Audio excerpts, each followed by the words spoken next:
ಓಂ ವಂದೇ ಶಂಭು ಉಮಾಪತಿಂ ಸುರಗುರುಂ ವಂದೇ ಜಗತ್ಕಾರಣಂ ವಂದೇ ಪನ್ನಗಭೂಷಣಂ ಮೃಗಧರಂ ವಂದೇ ಪಶೂನಾಂ ಪತಿಂ ವಂದೇ ಸೂರ್ಯ ಶಶಾಂಕ ವಹ್ನಿನಯನಂ ವಂದೇ ಮುಕುಂದ ಪ್ರಿಯಂ ವಂದೇ ಭಕ್ತ ಜನಾಶ್ರಯಂ ಚ ವರದಂ ವಂದೇ ಶಿವಂ ಶಂಕರಂ.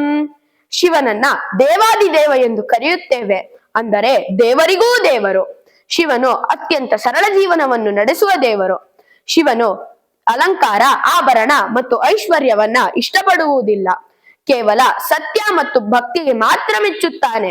ಅದಕ್ಕಾಗಿ ಶಿವನನ್ನ ನಾವು ಅತ್ಯಂತ ದಯಾಳು ಮತ್ತು ಕರುಣಾಮಯಿ ದೇವರೆಂದು ಕರೆಯುತ್ತೇವೆ. ಶಿವನು ಸೃಷ್ಟಿ, ಸ್ಥಿತಿ ಹಾಗೂ ಲಯದ ಚಕ್ರದಲ್ಲಿ ಲಯಕಾರನೆಂದೇ ಪ್ರಸಿದ್ಧನಾಗಿದ್ದಾನೆ.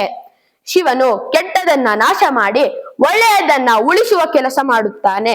ಅದಕ್ಕಾಗಿ ಶಿವನನ್ನ ನಾವು ರಕ್ಷಕನು ಹಾಗೂ ಸಂಹಾರಕನು ಎಂದು ಕರೆಯುತ್ತೇವೆ. ಶಿವನು ಯಾರೇ ಆಗಲಿ, ಬಡವರಾಗಲಿ ಶ್ರೀಮಂತರಾಗಲಿ, ಎಲ್ಲರನ್ನು ಸಮಾನವಾಗಿ ನೋಡುತ್ತಾನೆ. ಯಾರೇ ಭಕ್ತಿಯಿಂದ ಪ್ರಾರ್ಥಿಸಿದರೂ ಅವರನ್ನ ತಕ್ಷಣ ಕರುಣಿಸುತ್ತಾನೆ. ಒಂದು ಬಿಲ್ವದ ಎಲೆ ಮತ್ತು ಸ್ವಲ್ಪ ನೀರನ್ನು ಅರ್ಪಿಸಿದರೂ ಸಂತೋಷ ಪಡುತ್ತಾನೆ. ಶಿವನು ನಮಗೆ ಸರಳತೆ, ಸಹನೆ, ಕ್ಷಮೆ ಮತ್ತು ಸತ್ಯದ ಮಾರ್ಗದಲ್ಲಿ ನಡೆಸುತ್ತಾನೆ.